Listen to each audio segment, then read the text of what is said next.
Good evening. I'm Dr. Michelle Traveler, host of the Conversations About College show, a show designed to inspire current and potential college students by listening to the lived stories of college success by my guests.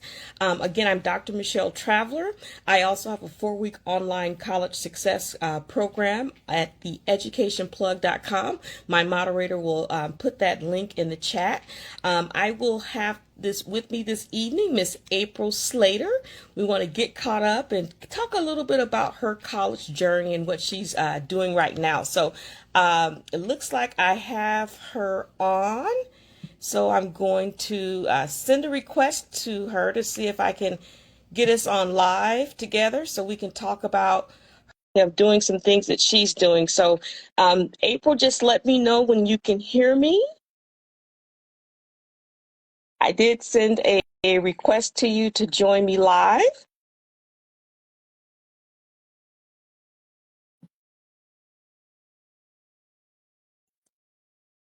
Do you see a request to join me?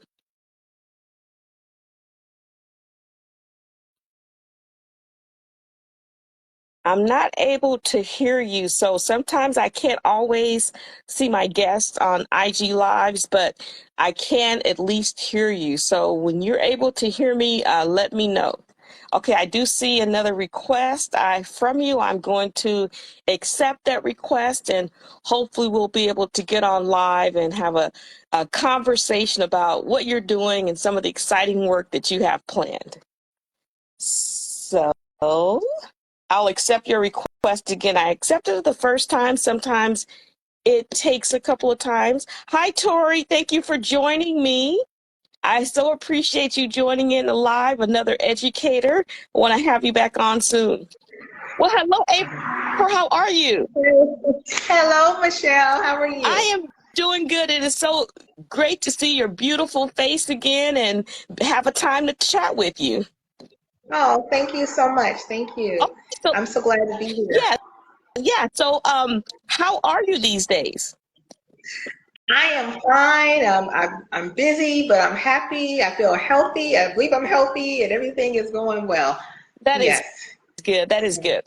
Good to see that you're healthy and well, and that things are going well. I know we've had you on the show before, so you've answered the traditional 7 questions, but let's just go back and revisit some of that conversation. So in terms of college, what made you go to college? What kind of degrees do you have? Where are they from? And what made you go to college?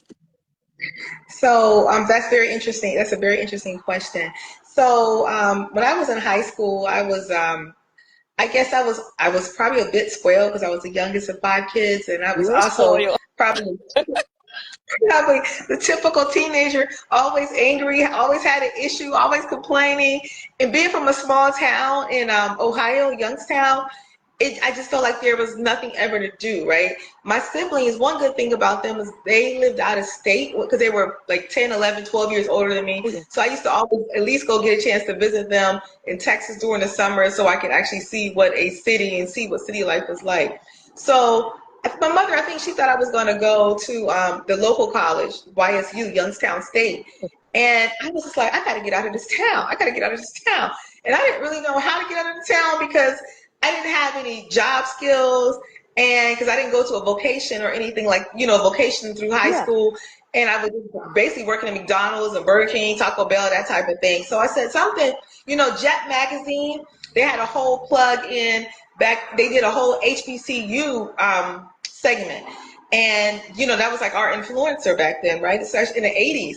And so I filled out a little application for several colleges, HBCUs during that time, and had to make a choice. And I chose Morris Brown in Atlanta. And I think the reason why is because there's a lot of history in Atlanta at the time. A lot of people whose parents have moved them out of the South. A lot of those people were moving back into the South. And Morris Brown's rich history of not just being an HBCU, but it was the only one out of those schools that was founded by enslaved people for Black people, And I was like, oh my goodness, I'm going to go to Atlanta. That way, if I go to college, I could still I could have my own apartment, which was a dorm. I could be fed, right? And I didn't have to worry about, I could be like away from my parents, but still being taken care of, right? Right. So that's how I said, that's how I was going to do it, because I wasn't going to go get an apartment and all this, that, and the other. So that's how I ended up going to college, and I majored in psychology, and I got a bachelor's of science in psychology from Morris Brown. And then years later, after marriage and kids and working for many, many years, I decided to go back to school in my 40s, and I got my master's degree in education. Wow. Wow. That's an interesting journey. So Yeah. just let me revisit again. What made you choose Morris Brown College again? Again, it was a small school, and I was from a small town, so I didn't want to be overwhelmed with a big university and to be a number. Like I knew that I wanted to feel like I was a part of a family still, because family is very important to me. And so looking at Morris Brown's history and the fact that it was very family oriented, and the fact also that I could go to this small school but still be connected to a larger um, vicinity if I wanted to, by taking classes at Morehouse. If I wanted, I could have taken classes. I took classes at Morehouse, at Spelman. I took classes at Clark. At that time, Clark and Atlanta University was two separate schools. So I had my little small niche of my family of Morris Brown, but if I felt I needed something bigger, I could go across campuses and take classes at the other campuses and feel like I'm somewhere large, right? But I love, Morris Brown's program. I love the fact that even through the struggles as Morris Brown has had most recently, I say within the last 10 or 15 years, we're still very connected. The school is still very family oriented, and that part I needed for me. I know I needed to go somewhere where I was going to still have an extended family. That's an interesting statement that you just made. So if we unpack that, you did research on your college before you went there to make sure it was a good fit for your interpersonal needs, right? So I think if you're thinking about a college, that's something that people want to think about, right? I think so. And Michelle, when it's good that you say how I did research. I did research, but there were resources around me to help me. Like if my mother wouldn't have had like a subscription to Jet, I would have never had that HBCU edition, to see all the HBCUs. And at that time, I think it was like 100 and maybe 30 something HBCUs in the country, whereas now it might be maybe 111, 109 or something. And also, I will say that my mother also had me take advantage of the resources in our small town, such as the Urban League. They had special programming, sort of like how you are helping people go to college, and you have your 4-week program to help people get college ready. They had that too for African American students, or we would say Black back then.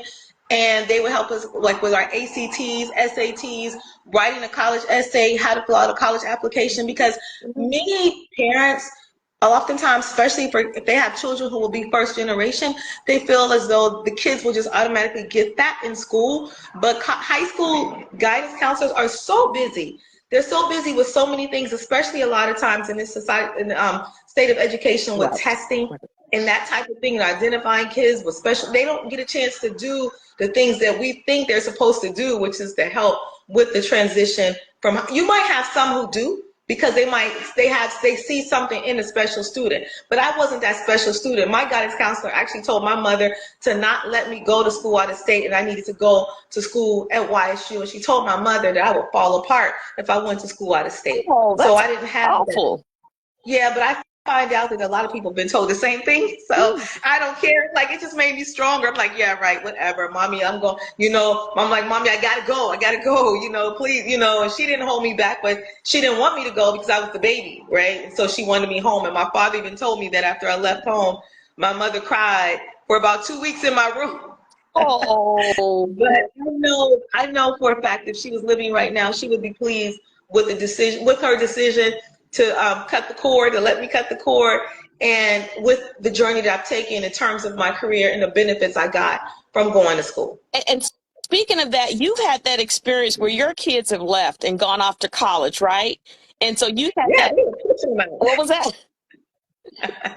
I'm sorry? We were were pushing them out the door. We're like, yes, go have You that. didn't have that because some parents have that. Please go to college. I'll see you later. And then some parents have that withdrawal, like your mother had, right?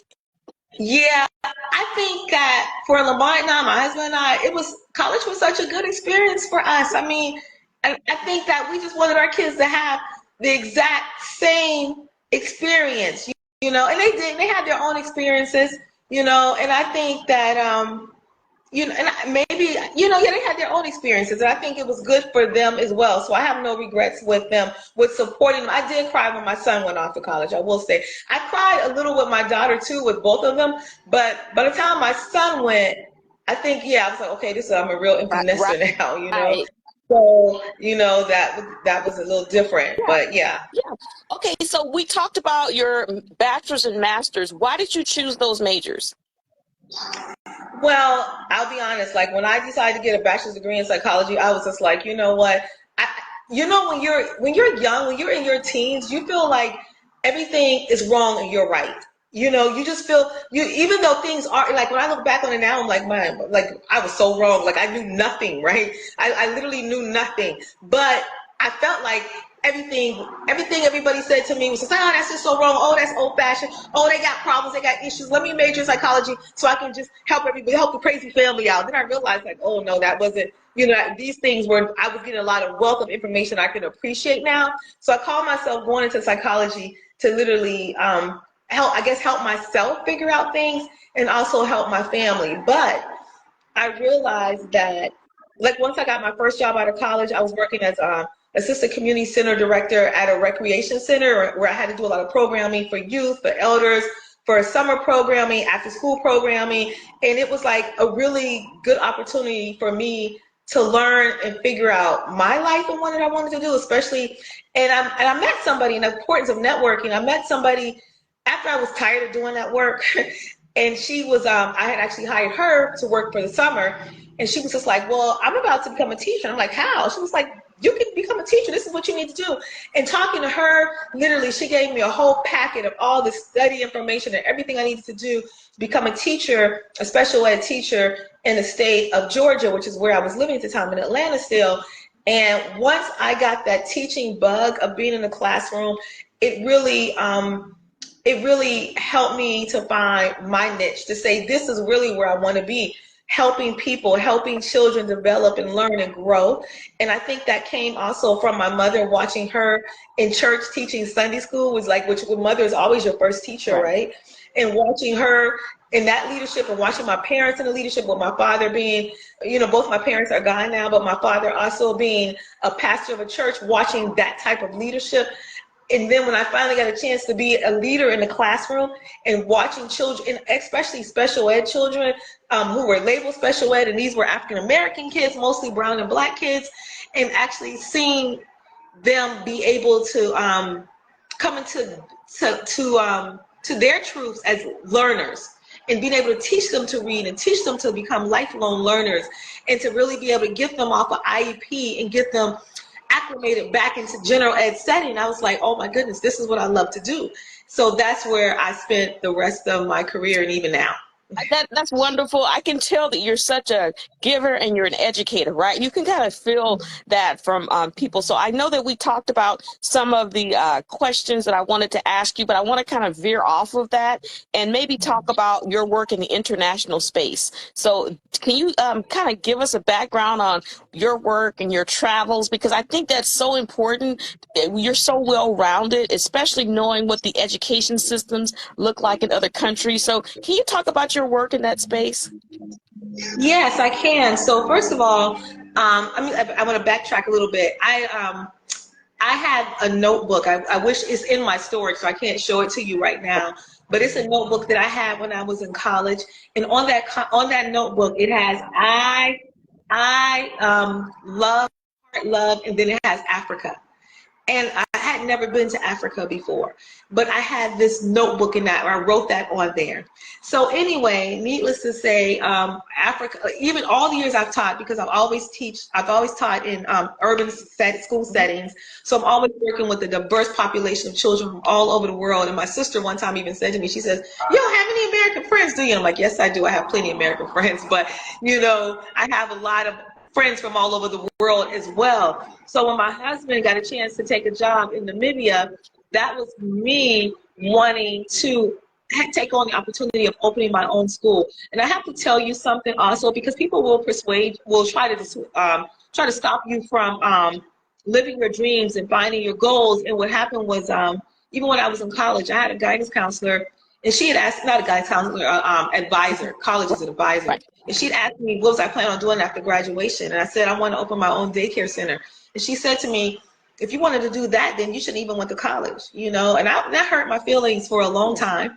And it stayed, as you know, I still remember that, you know, and I thought about it. And I'm just like, and as I had kids and I'm trying to find childcare for my kids, I'm looking at all these corporate daycare centers that are all over the world, right? Not just in my, and I'm like, why is it like, for me, I'm like, children, early childhood education is so important to the development and trajectory of a person's life, right? Those first 7 years matter. And if you have working moms who need a place to put their children, surely they want their children with the best of the best educators in those early years. So anyway, moving forward, I was able to open my own school in Namibia. Windhoek is the capital, Windhoek, Namibia.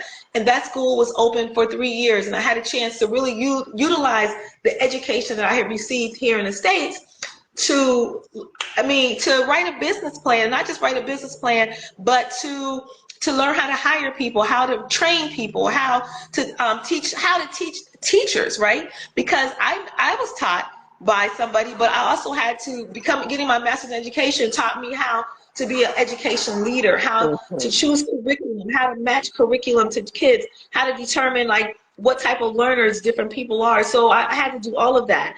So, and the school was doing well, but COVID came, and COVID changed the lives of everybody, including my school wasn't able to sustain itself because I came back. You probably remember from when I was on the show before, I was going back and forth between Arizona and Ohio because I was my father's caregiver, and so I was trying to make things happen. Sorry for your loss. I'm so sorry. Thank you. Yes, my father passed away this past October. So now I'm permanently here in Arizona, and I'm grateful for this opportunity to be here. And now I have, I'm opening my own micro school here. So we're opening that school in August. First day of school is August 5th. We're moving into the building July 1st. And the school is a kinder through grade 6. But I have some parents who are telling me that they want their 7th graders there. I have no excuse not to take 7th graders. They have a rising 7th grader, and they want that child also in the school with the siblings that are coming in the lower grades. So, you know, that's exciting news. What is the web address of the school, so when folks listen to this or folks that are on live, they'll know how to get in contact with you? I can definitely tell you that. It's www.sunshinelearningacademy.org. So our motto is, we rise to greatness. Just as the sun rises to greatness, we rise to greatness. Sunshine Learning Academy, www.sunshinelearningacademy.org. So are you that's where accepting new students now?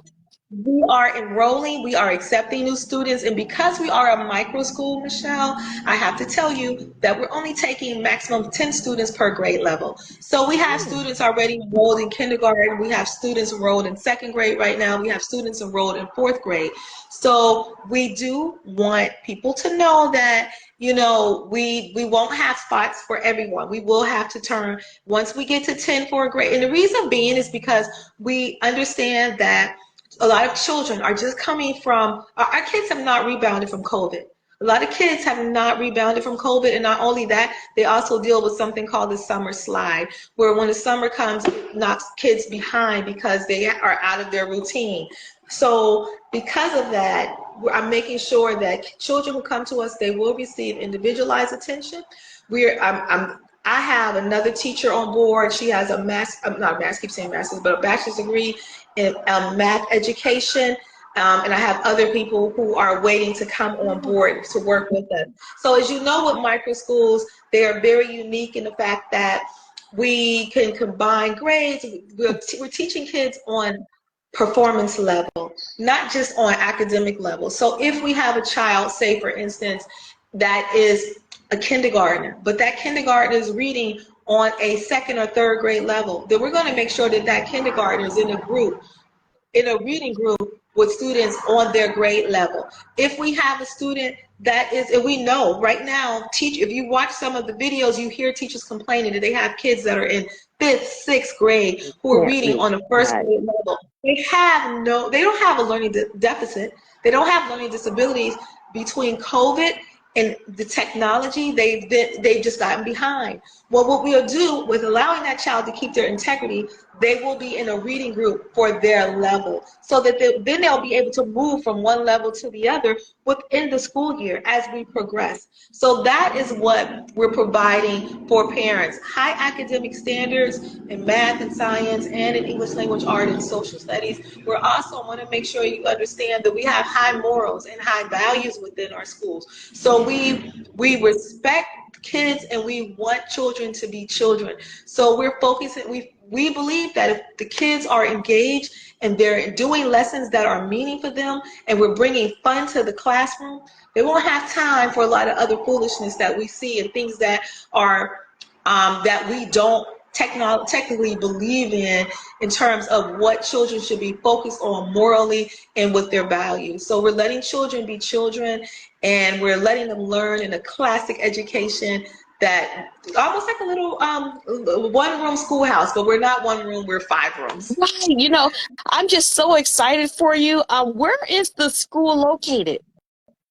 The school is located, excuse me, in Central Phoenix. It's on East Thomas Road.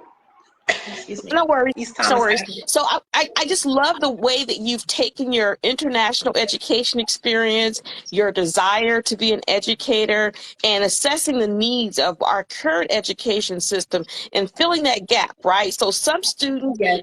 are going to work so well in your education environment. When you're in a classroom with 30, 40 kids and there's one teacher, you know, you don't get that individualized attention. We know there's a lot of things that are going on in public schools today that many people don't espouse to or want their child to be exposed to. So, I mean, there are a lot of different aspects of the education system that your school can definitely meet. It looks like we have a couple of comments. Jamila, do you know her, Jamila? I can't hardly see it on my reading glasses. Let me see. Yes, I know Jamila. Yes, yes, Jamila is you know what, Jamila is a close sister friend, and I have to tell you, she's also one of the investors in the school. Oh my gosh. Well, I want to thank her for joining in your efforts. It's a genuine effort. I know that it will be successful.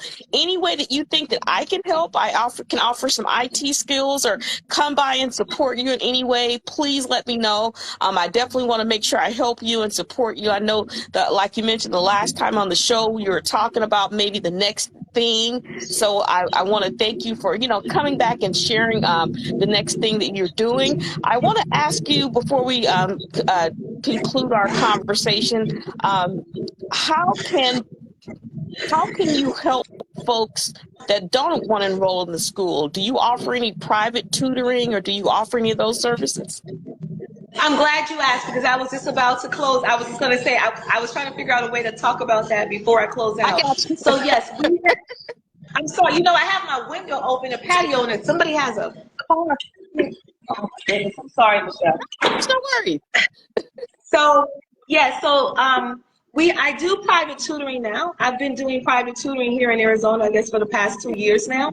So whereas normally I'm a mobile tutor and I go to the homes of the students that I'm tutoring, now that the school will be opening in July, I'm sorry, the building will open in July, we will have the tutoring at the building. The other thing is that the school does have an after-school program, so we want to see kids there. So if children are not enrolled in a school, the parents can still bring their kids into the after-school program. The after-school program is very important because it's not a babysitting program, but it's actual enrichment. I used to run 21st. It's called the OST 21st Century Grants. It's a federal out-of-school time program from the federal government, and they would give 21st century grants to different schools. And I ran those grants when I worked in Massachusetts, and I was the OST director. So I have a clear understanding of the importance of after-school programs being enrichment-based, but also aligned with academic standards, so that the work that kids do in after-school programs, the activities, everything, should be aligned with school day success. So that's the way our after-school program will be. It won't just be kids coming, playing, unsupervised, and just doing whatever. Each day it will be a proper activity that will be fun and engaging. And still, if the teachers say, we need you to write about this, they would have already understood, because maybe they wrote a story during the after school time, or they're doing a play during the after school time, or they're cooking, they're following a recipe, and they're making making food, making an after school snack during. So we have a very enriched plan for after school enrichment, and also the tutoring as well. Yes. Just a question. I don't know if it's something that you have planned on the horizon or that's taking place now, but do you offer any online tutoring? So does a student have to come to your location, or do you offer online services? I've been asked that several times, and it has been a request. But one thing that I'm trying to do, Michelle, is I'm trying to help children unplug. I think I'm not against technology, and we use technology in the school. We have I have several software programs subscriptions that I'm using to support our academics during the school day. But in the same respect, I don't want to. I really believe in face-to-face instruction. So even when the kids are utilizing the subscriptions to the software, to the programs that we're using in the school, we'll still be there supporting them and making sure that they're on track and engaged in utilizing it to build up whatever skills we have them working on at that particular time. So right now, no. Maybe in the future, who knows? Yeah. So before we conclude our conversation today, is there anything that you'd like to add to our conversation, or anything I didn't ask you? And before she answers, I'm sorry, April, if there are any guests that have questions, please go ahead and type them in the chat. So if you have a question, we'll get it try to get an answer for you. But let's just have April wrap up with some key concepts and thoughts about her experience and what she's doing. Yes, I want to say that the need for, some people say, why are you opening a school? There's so many schools, schools all over the place, and that is very true. But right now, we know that the education system is constantly changing. There's, as my husband says, there's a Circle K on every corner, and it's doing just fine. And every Circle K is not a match for every customer, so to speak. So every school that's around is not a match for every child. But for families who are recognizing that their child needs individualized attention, that their child needs to be focused more on academics, but in an engaging way, or their child needs more rigor. These are the reasons why you want to look at Sunshine Learning Academy. You want to make sure that your child is in an environment where the teachers are actually there because they enjoy teaching, like they enjoy seeing the progress of your children. Also, the teachers that are working with children, they should be culturally proficient. A lot of time, I can tell you, Michelle, one of the saddest things for me is years back, I had an assistant that worked with me, and she said to one of my, actually it's funny because I'm involved with a lot of Somali community right now, and I had this teacher in Massachusetts. She was my assistant, and she said to one of my students who happened to be Somali, she said to him, how was his birthday? And he said it was fine. And she said, she said to him, did you get a birthday card? And he said, no, I didn't get a birthday card. And she's like, you didn't get not one birthday card? And he was just like, no. And she came to me, because I wasn't around her when she had the conversation, but she came and told me this. And so and I said, but I don't understand. So I don't understand, what's the big deal? she felt like he was like in a neglected, abused home because he'd never given a birthday card. And I had explained to her that every culture, birthday cards are a Western American thing, and every culture does not do birthday cards. And if a child never gets a birthday card, it doesn't mean that there's something wrong with the family that the Exactly. child came from. Yeah. And I was so sad because what happened was the next day she was upset. She shared it with me because she had brought him a birthday card and thought he was going to be head over heels, and he looked at it, read it, and set it to the side. And was like, "What is this about?" So our staff, everyone who works at our school, is culturally proficient. They understand the various ethnic groups and the diversity of family, social, economic, racial, cultural, religious backgrounds. And every child, regardless of where they come from, is celebrated. And we're not trying to push our cultural norms on those children. We're allowing them to share, and we all learn from each other and have a genuine love and respect for children, no matter where they come from and what they believe and what their families believe and what their families hold to be valued. Right. And so our school is the type of school for that. So I wanted to definitely mention that. Awesome. I just absolutely love it. Hopefully we can get the school filled. Many students need the services. Hopefully it's getting marketed and publicized and folks know about it. And please let me know if I can do anything to support you. You know I have your number. You know I'll call you. Okay, April. Well, it doesn't look like we have any questions. So I want to thank you for joining me on the 72nd episode of Conversations About College, and have a blessed evening. One thing I must say, sure. Because you said Conversations About College, we definitely believe in putting our kids on a college prep. So we're a road for college. So we support that even early on, and we speak about that. So I just want to definitely, even though we don't go all the way to high school, we definitely believe that all our children should be on a route, on a road, and on a journey to go to college or university. I love that you're starting that conversation with them so young, because research shows that by 7th grade, students mentally make up what they in their minds, who they are, what they can do, what they can achieve. Yeah. So bringing that college conversation from someone who's done it into that conversation, I think you can serve as a mentor. And as we know, this show is Conversations About College. So we've talked about multiple aspects with you, your experience, your role to help inspire others, and just motivating factors around what makes us successful. So thank you for adding that. And I can't wait 10 years from now to see those students, some of your students enrolling in college and